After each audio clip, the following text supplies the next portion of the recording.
Hola, bienvenidos a Esquina Literaria. Les estoy compartiendo la lectura de este libro, Los filósofos y sus vidas. Te invito a que revises los videos que ya he publicado de este libro sobre los filósofos como Descartes, David Hume, Nietzsche, Spinoza y John Locke. Hoy estamos hablando de la vida de Kant. Esta es la segunda parte y espero que les guste.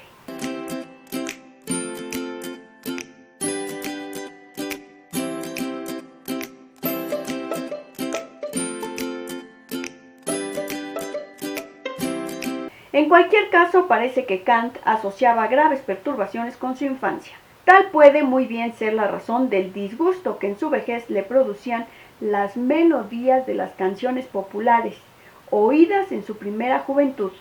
Hiciera cuantos esfuerzos quisiera por superar aquello.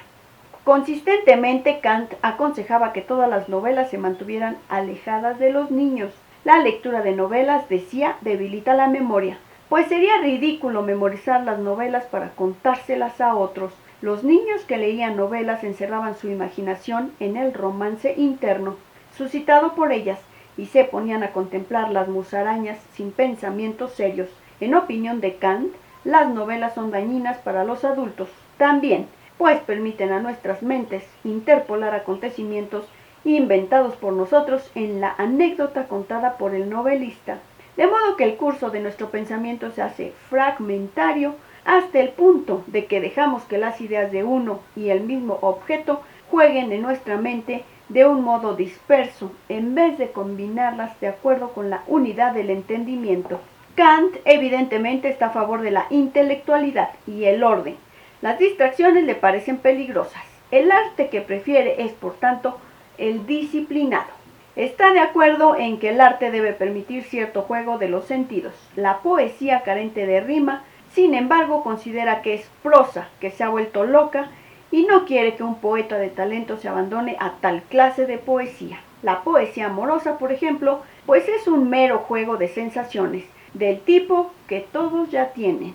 Pero si el poeta, como el Papa en el ensayo sobre el hombre, usa su intelecto para crear un armonioso juego de la virtud, con estas sensaciones entonces está haciendo algo realmente meritorio. Aunque le encantaba leer poesía, Kant no dudaba en decir que los poetas y los músicos carecen de carácter, pues todo lo reducen a sentimientos. La total ausencia de referencias en sus obras de Goethe es, para un alemán de su época, sumamente inusual y sin duda significativa. La opinión de Kant sobre la música era que podía muy bien ser la más agradable de las bellas artes, pero puesto que se limitaba a meras sensaciones, era desde el punto de vista del juicio la más inferior de las artes.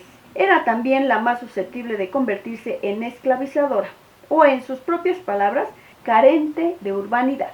Pues debido principalmente al carácter de sus instrumentos, se extiende su influencia más allá de lo que desea, sobre la vecindad. Y de este modo, por decirlo así, se impone y priva de su libertad a los demás que están fuera de la reunión musical. Kant aconsejaba a sus alumnos que no permitieran que un serio interés por la música les distrajera de la ciencia. También temía que les hiciese afeminados.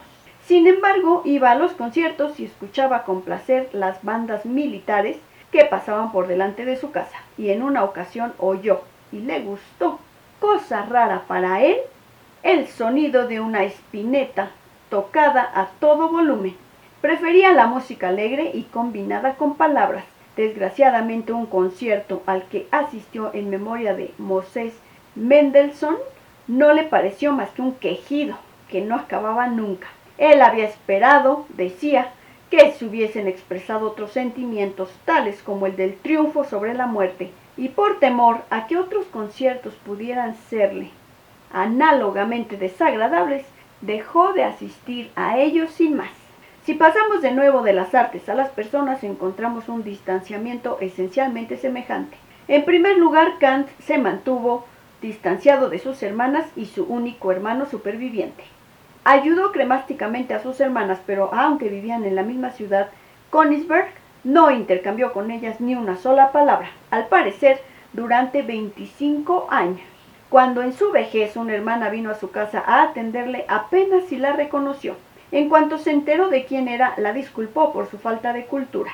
La razón dada para no verse con sus hermanas era, en efecto, su diferente nivel cultural. Sin embargo, se mantenía casi a la misma distancia de su culto hermano, a cuyas cálidas e incluso suplicantes cartas Kant respondía con otras frías. No puedo soportar por más tiempo que sigamos separados, somos hermanos, le escribía a Kant.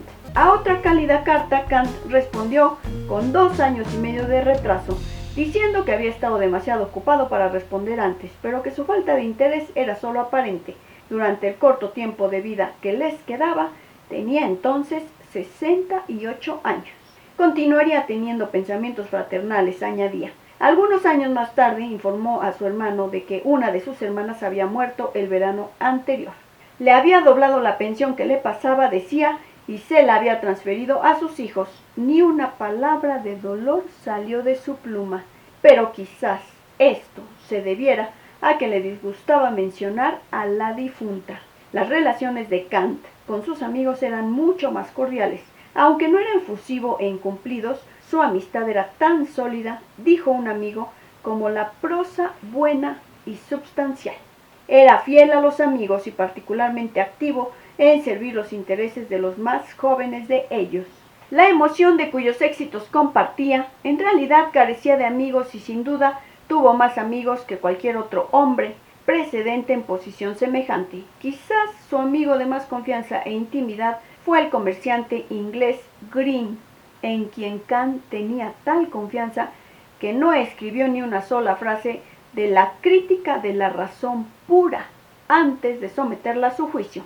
Como Kant mismo le dijo a un discípulo biógrafo suyo, el libro Observaciones sobre el sentimiento de lo bello y lo sublime fue redactado en casa de otro amigo, un oficial de guardabosques.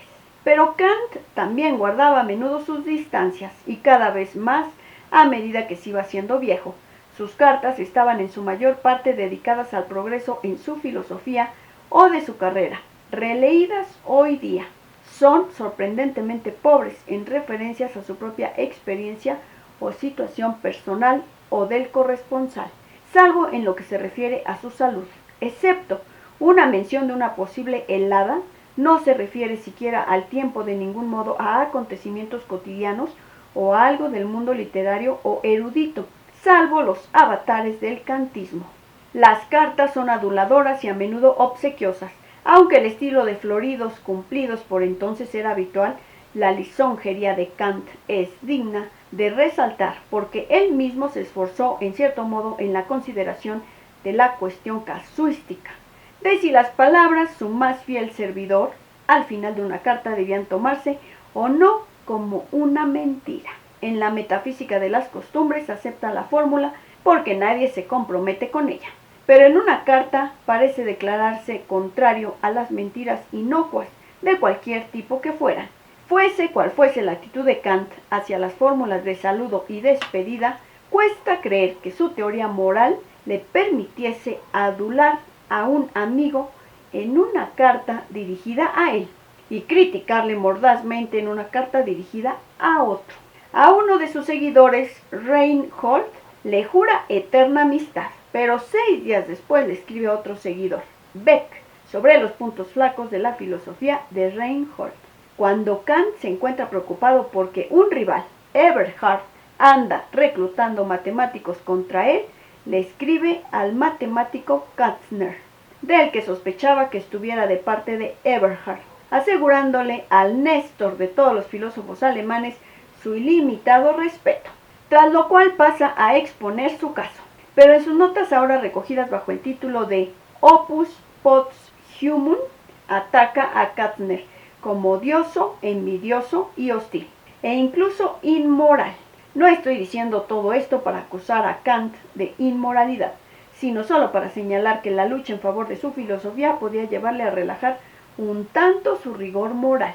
Cuando sus ambiciones se encontraban seriamente comprometidas, no estaba a la altura del modelo que sus padres le habían dado. Espero que les esté gustando la lectura de este libro, Los filósofos y sus vidas, para una historia psicológica de la filosofía. Estamos hablando de la vida de Kant. Si te gustó la lectura, dale like, compártela, déjame tus comentarios. Muchas gracias por escucharme y nos vemos en la tercera parte de la lectura de la vida de Kant.